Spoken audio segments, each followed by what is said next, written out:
Welcome to the episode Middle Ground with L.L.C, where we treat you like family. That's the theme song, Detroit Love, off my first album, The JL Experience. I own the music and the copyright, so don't mute nothing Facebook. Always got to say that. Got another great guest for you today. We have Michigan State Senator of District 10 and Michigan Legislature, Dr. Michael D. MacDonald MBA DHA. Welcome to the show, sir. Oh, I'm glad to be here, Jeffrey. Thank you for having me. I appreciate you. First question, what led you to this path? Well, currently I'm just a doctor, so I didn't win my reelection, but my senator in District 10 was one of the most purposeful of my life. I went to school. I did an undergrad. I wanted to get involved in healthcare. That was always big for me. And I ended up wanting to do a little more. I wanted to run a hospital. So I ended up doing a master's degree in business administration. Wanted to keep going. Wanted to do a doctoral degree in healthcare administration. It was a dream of mine to run a hospital. So when I was doing my residency in Washington, D.C., I got a chance to meet some CEOs of hospitals, and they kind of picked up on that I had a real passion for policy. I got to meet some federal representatives, some congressmen out there, and they thought I had a good temperament and I had a good personability to the way I helped and dealt with people. And they suggested instead of running a hospital, you should get into politics. So, fast forward a little bit, I finished my doctoral degree. It took a real long time. It took longer than I thought it was going to take. So at that point, I was already kind of eyeing the political world, and I'm a De La Salle grad. I went to De La Salle High School, and I happened to meet some of the alumni there, and they said, MacDonald, you'd be perfect to run for this open Senate seat. So they brought me to Lansing. I got to meet all the leadership, and they said, get your butt in the race. We like you, and start knocking doors. Just shut up and meet people, knock doors, be yourself. And here I am. 4 years later, I got to be a state senator. So that was a huge honor. Now, what is the duties of a state senator? So there are two chambers. There's the House in Michigan. So it's very similar to the federal government. You have the House and you have the Senate. It's in the House, there's 112 state reps. And in the Senate, there's 38 state senators. When I was a state senator, I represented the cities of Sterling Heights, Clinton Township, and Macomb Township. So I was their representative in the upper chamber, which was the state Senate. Basically, I was their voice. You have your local elected officials that represent you at the local government level. You've got the county officials that represent you at the county level. You have the state, and then you have the federal. I represent that group, about 300,000 people, as their state senator. And that's how I look at it. I look at it as I'm nothing more than the voice of those people. I don't care if they're Republican. I don't care if they're Democrat. I'm their voice. They need something. I work for them. That's how it should be. It's not even about politics. About you. The founders, when they set things up, they made sure that this was a truly representative government where the people run the government. You only elect people because you want them to serve your interests. And that's how you have to look at it. Okay. And then, going in that realm got you to public speaking. What type of prep did you do for that? I find that with public speaking, I wasn't always really good at public speaking. My early days in college, I wasn't great at it. What I started to do is I started to really appreciate getting to understand people. And I think when you start to talk to people, you start to listen to people, it becomes a lot easier because you start to like people, you start to empathize with people, and you start to be able to read the room and kind of embrace the crowd in a different way. So where before, when I first started public speaking, it was you get nervous, and you kind of feel like you're being judged, or, hey, I hope I do a good job. Where once you start to get to know people better, really you get to know people better by listening to them. You start to realize it's kind of fun. You start to feed off the crowd, start to talk to them. You don't talk at them, you talk with them. And it makes it fun and it makes it engaging, and you start to tell jokes. I look at it as it's no different than having a conversation with 4 people. It's just if you have a conversation with 400 people, just more opportunity to kind of enjoy the crowd that you're with. And I think that helps. It's kind of a learned thing. The more you experience it, the more comfortable you become with it. Okay. I had a speech at Wayne State, and they definitely taught keep your hands down, maybe give a attention grabber, and try to get comfortable. Have And at the fun. time, I didn't like, so that was my therapy to get up there and talk. Just joke with people, have fun with it, enjoy the people's company. Not everybody's going to like you. If everybody likes you, nobody likes you, right? So don't worry Yeah. about what people think, just kind of have fun with it. So, what would be some tips you would have for people going into public speaking to get better at it? Do it, practice it. I say practice it as much as you can. I don't care if it's a room of 5 people or a room of 500 people. Just practice. There's nothing to lose when you think about it. There's only to gain. And after a while, you realize there is no difference between talking to 5 people or 500 people. It's the same thing. You're still talking to a group of people, and the more you do it, the more comfortable you get with it. And you know what's another thing? A good thing to do is to. I actually learned this from Mark Hackle when I first got elected. He's the county executive for Macomb. Take the mic. Don't be stationary. Walk. Get into the crowd. Walk with the mic. Talk to people directly. Ask them questions. Don't make it all about, no matter how interesting you think you are, you're not that interesting. So get to know the people. Ask them questions. Involve them. Do that, it becomes a lot more fun. You start to get feedback, and they certainly appreciate that. Nothing's more boring to people talking for 2 hours straight without engaging the audience or getting. Yeah, you trying to stay woke. You ask them, get them involved. They say, "Oh, well, okay, he's not just going to drone on. He's going to involve me." That's good. Mm-hmm. Or now the people be on their phone while you talking. Like you ain't gonna hide your phone. You're gonna okay. I don't care who you are. I don't care if you're the president of the United States. You got 15 minutes with people tops, and then you're going to lose their attention. So you better shake it up a little bit. 15 minutes top. Okay. So what would you say was some of the challenges of that job? Just having the thick skin. You're going to have a lot of people that either are just trolling you or for political reasons they want to try to get a reaction out of you. You got to learn to let that kind of stuff go. You almost got to become humble, and it's sort of ironic because you have this important position, you're representing people, and you have to remember it's not about you. So don't take things personally. People are going to say horrible things when you're in that position, and you kind of got to let it go.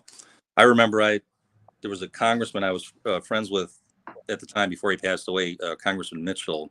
He represented the area where I was, and he had a Facebook page, and would just say something like "Happy Easter," and all of a sudden people would come up. Yeah, but that's how it was with all of us. You don't know who's going to try to give you a hard time for what reasons. That could be because they want to get a reaction out of you. You got to kind of just let that stuff go. That's probably friends in your family see something like, "Hey, I hope you go to hell, Senator," or it's like, "Well, wow, why do you think that? I like you."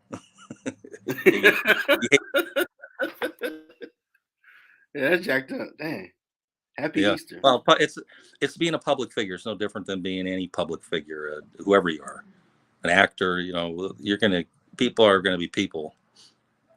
It doesn't represent the vast majority of people, though. Now, was that the farthest you wanted to go with it, or did you want to keep going? Oh, I love to go for a federal office in the future. Okay. Yeah, definitely. Because I'm doing a lot of things with the military, aerospace defense. I'd love to make Detroit the new Silicon Valley. I like to bring technologies here, and I work really well with the federal representatives, both Republican and Democrat. I get along with Gary Peters really well. John James and I are really good friends. Yeah, Detroit to Silicon Valley, that'd definitely be dope. A lot of jobs. Yeah, when I started, so the Aerospace Defense Caucus I started with Representative Joe Tate. Joe Tate is now Speaker of the House, and it's got a lot of momentum to it. When I started, I went to the Pentagon, and I said, I think Detroit could be the innovation, technology, economic driver of the whole country. And they said, well, we don't really think it is right now, but it was. We were the arsenal of democracy. We built all the military equipment for World War II. People don't remember Detroit was instrumental in that. Roosevelt didn't have a military to battle in World War II that was sufficient, and he went to Detroit, and we repurposed our private sector auto industry and built all the tanks and the planes for World War II. So people should remember that kind of stuff, that we did that. Oh yeah, and Dr. Lisa gives you big thumbs up, who hosted that mentor there. Yeah, that's our history. We saved the whole world. I learned. I never knew that, because they had like Detroit is a hellhole. Like, no, it ain't. Every place got issues. You just got to work on. Don't realize that's why the truck limit laws are heavier in Michigan, is because we had to transport all the material. And that's what Texas told me one time too, is they said, Senator, you should never lose business out to us. You guys have everything. You got water, you guys have geography, you guys got history, but you guys have a manufacturing ability that no other state in this country possesses. That's true. You guys just got to rethink the way you sell and market yourselves. You guys could easily be the economic hub of the new Silicon Valley. Yeah, we do got the big three here. Think it and sell people on it, I like your vision, brother. I definitely be more to help you with that. Yeah. Come back and talk about anything I could do. You ever watch my speech on the floor, my farewell speech? It's something I believe in. I've talked a lot. I've talked to Europe about it, and they all agree. They said, you guys have the ability to do it. Sitting on a gold mine. Just have to make it happen. Yeah. And we're right next to Canada. Yeah. You can't say that's your backyard. We're the only you go south to get to Canada. Like, well, you hang out there. I go to Canada. Canada, like, yeah, it's right across the street. No, it ain't. Let's go downtown Detroit. See that water right there? That's Canada. Yeah, people think, Detroit. That's why we got French roots. We used to be the Paris of the Midwest. Older people used to tell me that when I was coming up, that they call Detroit that. Yeah, I think they call it really? Yeah. It's pretty wild. The history of Detroit's amazing. That's an amazing city. And when I say Detroit, I mean Metro. I mean Macomb, Oakland, Wayne, the whole state. We got a lot going on in Michigan. But I've always thought Detroit was the most. It's where the most population. It's sort of the heart. When you tell people where you're from, they know Detroit. Oh yeah. They might say, "What up, though?" Right. Well, you've been to Detroit. You've been to Detroit. Eminem was a constituent of mine. He was a key marketing person to keep putting Detroit out there. Like a lot of New York rap artists always put movies, or that's how people say, well, they keep talking about it. Let me go check it out. And I'm like, you might not like Eminem, but he made a movie about 8 Mile here. Yeah. And people started to come here like, well, he keeps talking about Detroit. What's going on? Why he talk about it? That's how you get more eyeballs. People didn't know what 8 Mile was. People come here and say, I want to see that famous 8 Mile. Yeah, like, take a picture there. Like, yep, I'm 8 Mile. Now it's famous. Exactly. We like, you try not to get hit with 8 Mile. You want to take a picture, but go ahead. Go have fun. No problem. What about 9 Mile? Why did 9 Mile get any love? 9 Mile is awesome. They got like everything right there.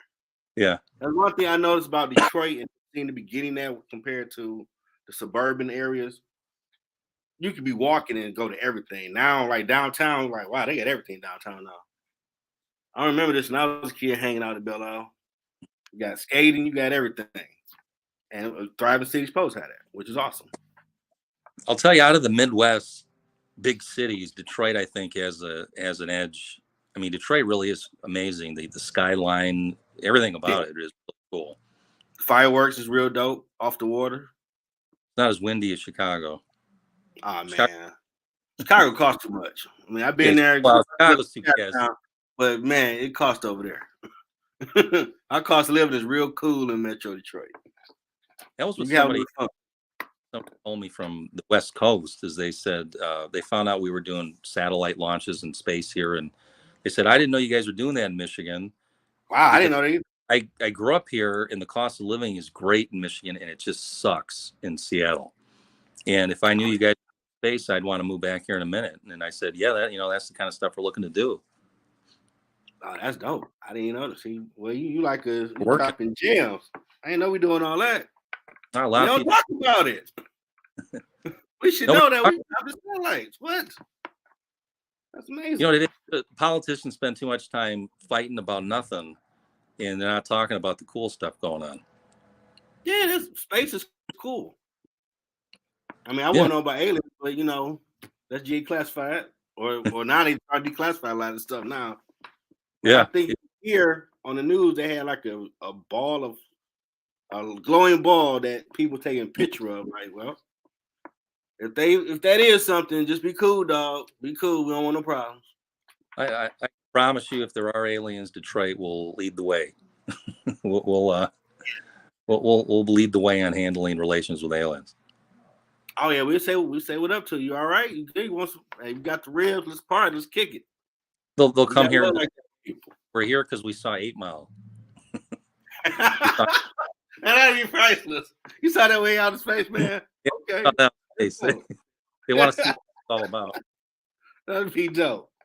Now, you was a part of the awesome mental health fair back in October that Dr. Lisa and others had sponsored. How did you hear about that, and why did you want to be a part of it? So, believe it or not, during my campaigning, so they redrew my district. I lost Sterling Heights, and I picked up East Point, Fraser, Roseville, and Detroit. So if I would have won, I would have been the first Republican to represent Detroit in over 40 years. So I spent a lot of time down there knocking doors, and I met in the process, a pastor named Dr. Luciano Moore. And I just met him organically. I was working, getting a sign location in one of the pawn shops in Roseville. He happened to be there with his son. He goes, I really like you, Mike. I want to work with you. I want to help you out. And he started introducing me around some of the pastors, some of the churches down there. And we both have doctoral degrees. And he found out I did a dissertation that had a behavioral health component to it. So he suggested that I be on that panel. And it was him that actually got me on that panel. Wow. Okay. Yeah, he became good. We're still good friends. In fact, I'm good friends with a lot of the people out there that I met during the campaign. I've been giving them there's some checks I wrote throughout my campaign for charity for their churches, and keeping a good relationship with the community down there. That's pretty cool. And the stories that were spoken of, I did have the young man on Brown who spoke about his issue that was going to Michigan. He was a guest on the show about his journey, which was a phenomenal story. Everybody's stories that spoke was really phenomenal. It was a great event. Yeah, it is. Mental health too is one of those things that's starting to become much more mainstream. Behavioral health was sort of the black sheep of healthcare for a long time, because people, it's like if you can't see it, what is it the same as physical health? And I think over time we're learning that your behavioral health plays a huge role in your physical health. That is true. It should have been obvious. I mean, stress alone causes almost every illness. So it's one of those things where we really need to put much stronger focus on a person's mental health. And that was kind of what my doctoral study was. It had a lot to do with mental, physiological, and psychological. Okay. And we got Franklin. I'm not sure how to say his last name, but he watching from Liberia. Pretty dope.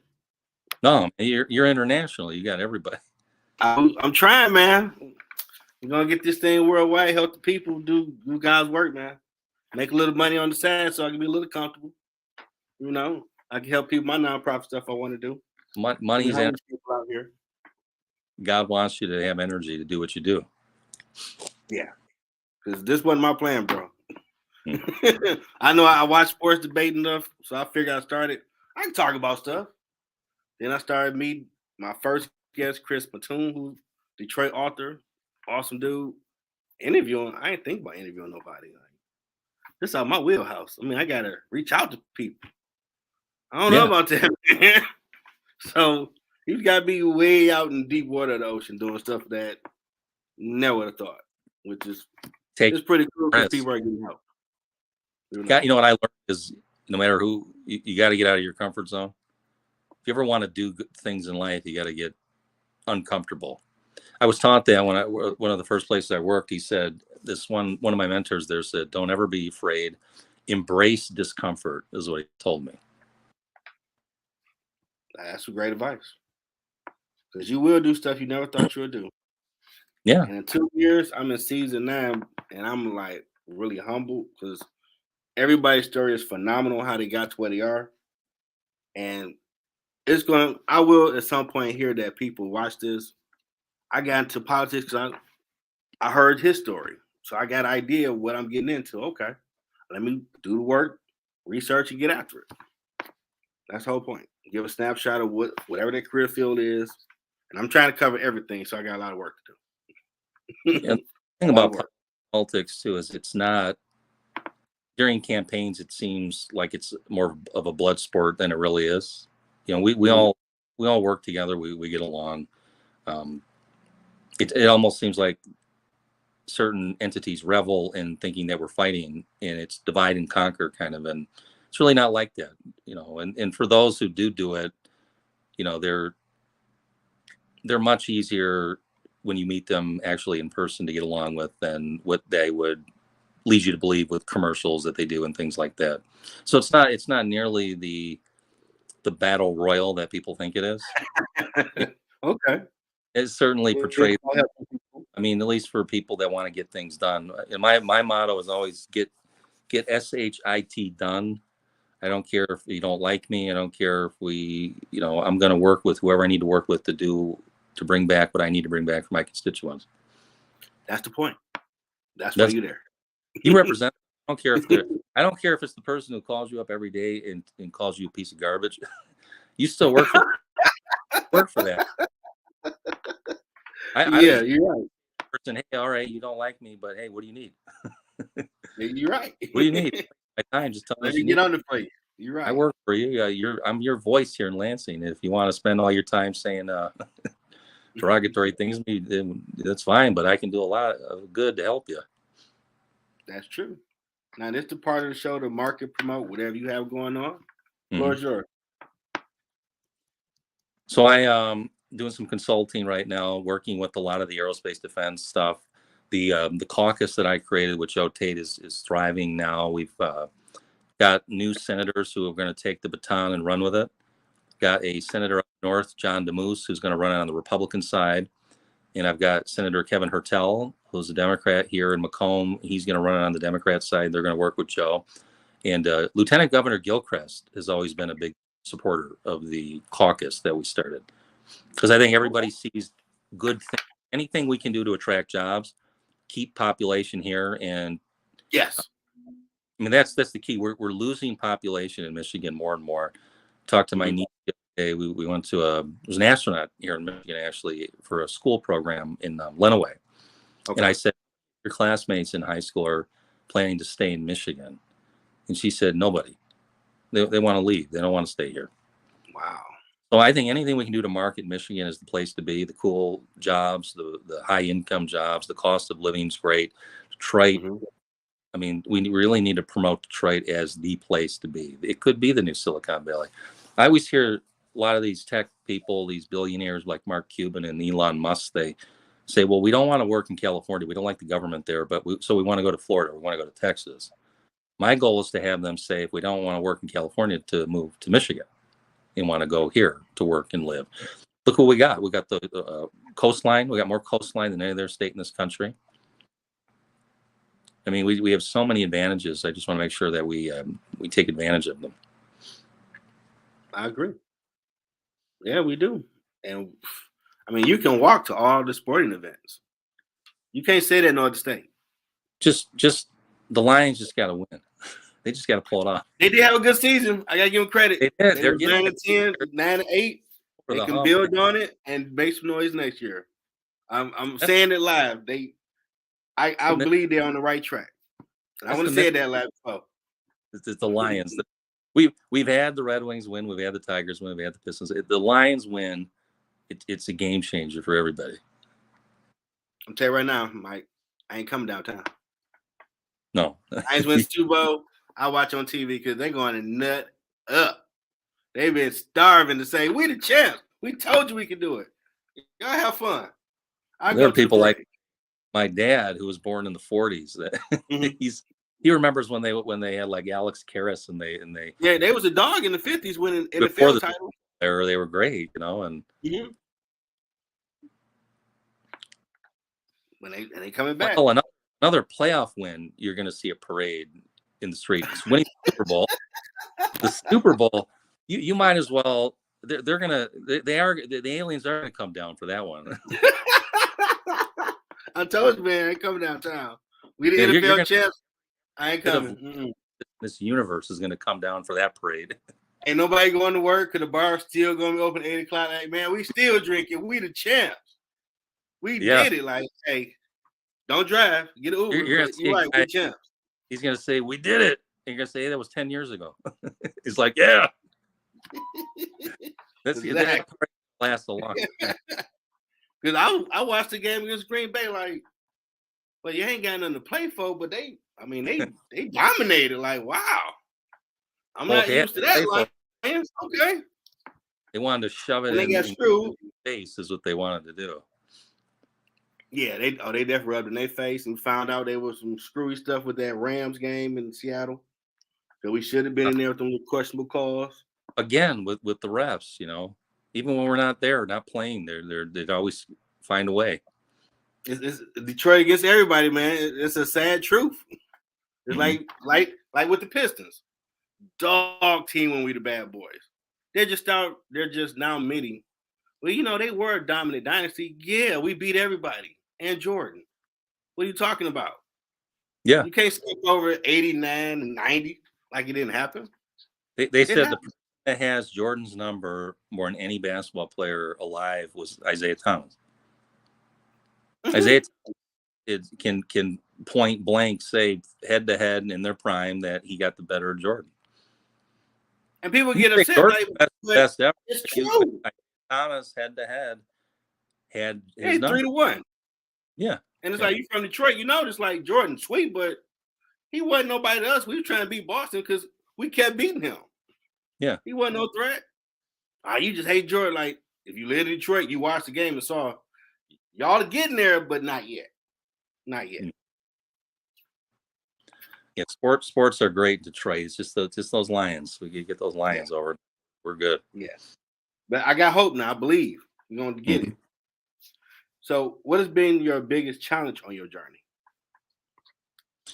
Just transitionary stuff, you know, like the stuff you learn along the way. Okay. Failure, you got to make sure whenever you fail, you get back up. Don't let it deter you. The doctoral degree took a lot longer than I thought it would. You know, I had submitted my paperwork to Institutional Review Board. They lost it. You know, you hit roadblocks like that, but the key is you just don't ever give up. You know, I just lost an election, so there's a transition now to back to the private sector, but I'm good. You know, I work even with my opponent that beat me. I've called her and offered help, and have constituents who still call me, and I say, "Can I bring them over to you? Do you mind if they need help?" And yeah, you know, you just keep going. I think that's the key to success. That's what anybody who's successful will tell you, is that it's not about your successes; it's about how you handle your failures. Hey, to be 23 years getting my bachelor's degree in business management, I changed my major 3 times. I dropped out for 5 years, and then I got back serious and ran through it. Well, As long anybody as can you, success, right? It's the people who can handle or figure out what to do when they don't succeed. Those are the people that end up winning the day in the end.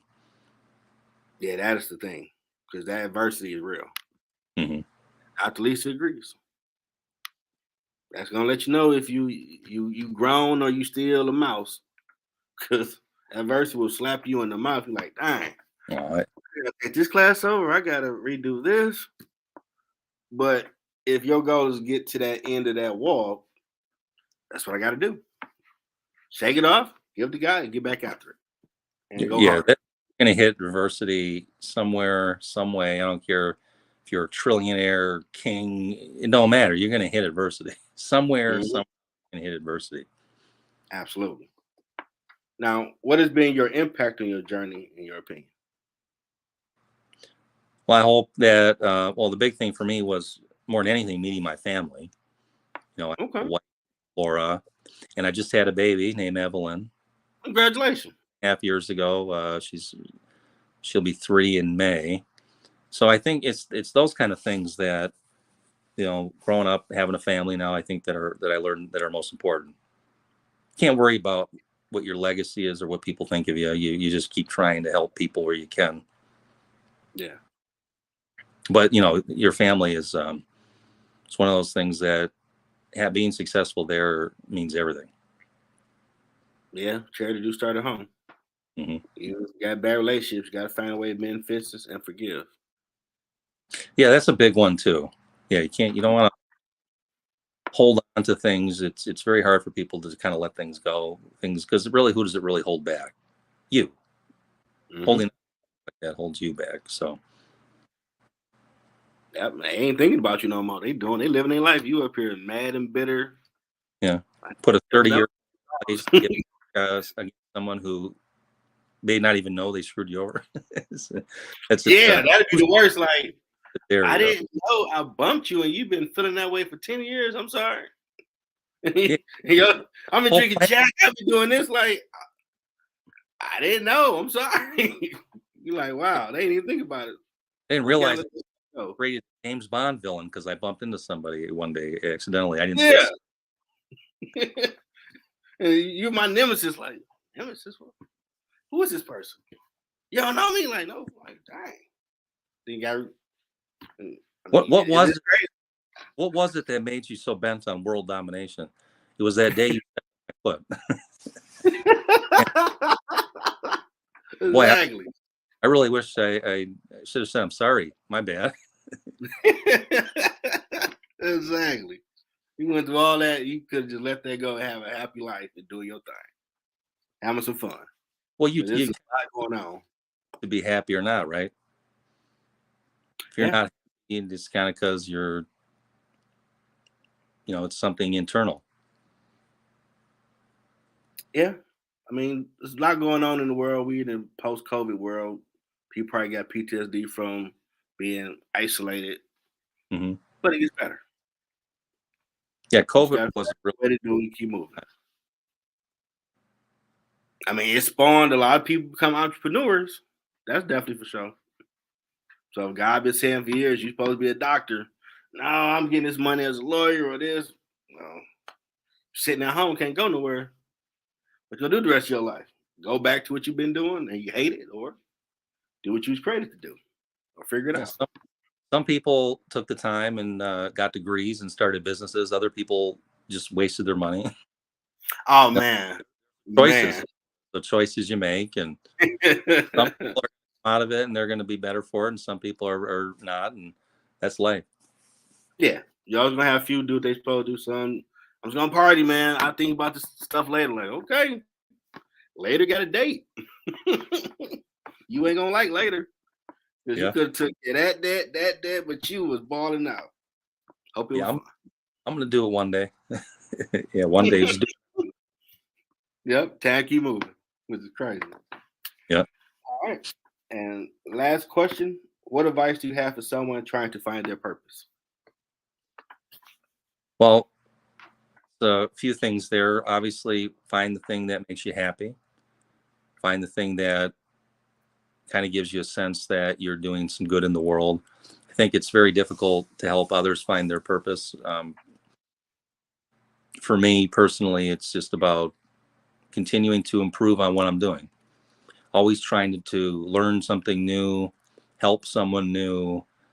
It doesn't have to be, I need to be the president of the United States or I need to do this. I think as long as you keep kind of progressing in life and you kind of learn, you meet new people every day, you get to do a nice thing for somebody different every day, you have new experiences, because everything in life really boils down to experiences. That's true. So try to put yourself in a position where you're experiencing things that you're learning, lessons. I think that's, if anything is part of God's plan, it's to have these experiences and learn from them. And they could be negative, they could be positive, they could be rewarding, they could just be painful. Either way, when you're living life, you're going to have these experiences, and the key is what you're getting from them. And as long as you can keep having these experiences, I think you'll always have purpose. That's true. I mean, some people believe in the microwave. I want it now. Not how that work. Take a risk, start a business, get a degree, do something that's a little outside your comfort zone, or trade. They make a lot of money too. Well, get into a trade. It might be a good experience, it might be a bad experience, but either way, you're going to learn something, and you're gonna have a new could have a new purpose in life. You could identify something new about yourself you didn't know. It's those things. When you keep progressing like that, you're always going to have a purpose in this world. That's true. You take a chance. You learn so much. Don't be afraid to fail, because everybody's going to fail. People like Tesla, people like Henry Ford. I mean, these people failed millions of times. Look at Elon Musk. They laughed at Elon Musk a while ago when he told NASA that he could launch these satellites, and now he's the go-to. But now he's the richest man in the world. I mean, don't worry about it. That's crazy. I know my personality. I talk a little smack. Like, I thought I couldn't do it. I'm gonna help you, but I'm gonna sass you for like 2 seconds because you can't do A, B. I guess it was possible. And what's internally going on with a person that feels it's necessary to tell you what you can or cannot do? I mean, what's really going on with that person? You never know. That person could feel resentful, or the fact you're trying to do something that they themselves are afraid to do. And that's the sad part. Yeah, so I wouldn't worry about what people say. You just keep moving. That's true. You're very humble. I appreciate that. I need to work on that, but I talk a little trash, Mike. No, I hear you. Not the least said, creative and innovative thinking. True. We definitely need that. We don't have new industries either, if you think about it. Other than tech, what have we created that you can say we can manufacture? Well, that's one of the big things. The auto industry does do some pretty cool and innovative things. I think a lot of it is just getting the young people to realize that there's even more we can be doing with that. We can be doing hypersonic missiles. We could be working on quantum computing, which is sort of the future of computing, edge computing. There's all sorts of things that, as long as we have risk takers and people who are willing to try and not be afraid to fail, we're going to continue to innovate. Okay. Yeah. We just don't need to do time travel because, Oh, we'll get there. We might mess it up. Jeff. I'm from the year 2065. Yeah, I can see that though, because you make a lot of sense, Mike. You make a lot of sense. We need people like you out here, especially up there, doing stuff to help people. That makes sense. Best thing too is just knowing that you're always a work in progress. As a human being, you're always a work in progress. You're never going to reach whatever you think your idea of perfection is. So just always try your best, and always know you're never going to be perfect, but you're always going to try to be the best version of you can be. Man, that's that Yoda game. That's what I'm talking about. That's the goal of the show, to make you very comfortable, so I get that type of knowledge out of you. I definitely want to thank the former Michigan State Senator, District 10 at Michigan Legislature, and doctor as well, Michael D. MacDonald MBA DHA. What is DHA, by the way? It's a Doctor of Health Administration. Okay. Dope. Like a practitioner doctoral degree. So you can do an MBA, and then if you want to do a practitioner doctoral degree, you can do a DBA. So in my case, I did an MBA, but I didn't think it was specific enough to healthcare because I didn't do an MHA. Okay. So I had to do a DHA. So it'd be more specific to hospital related, because at the time I wanted to run a hospital. And so, still to go? Yeah. Oh yeah. I still have an interest in doing that. But being a state senator, I was on a lot of the health policy committees. Okay. That was even a better opportunity to determine policy for healthcare. And I was on health appropriations, so that gave me the opportunity to direct monies into the healthcare industry. Okay.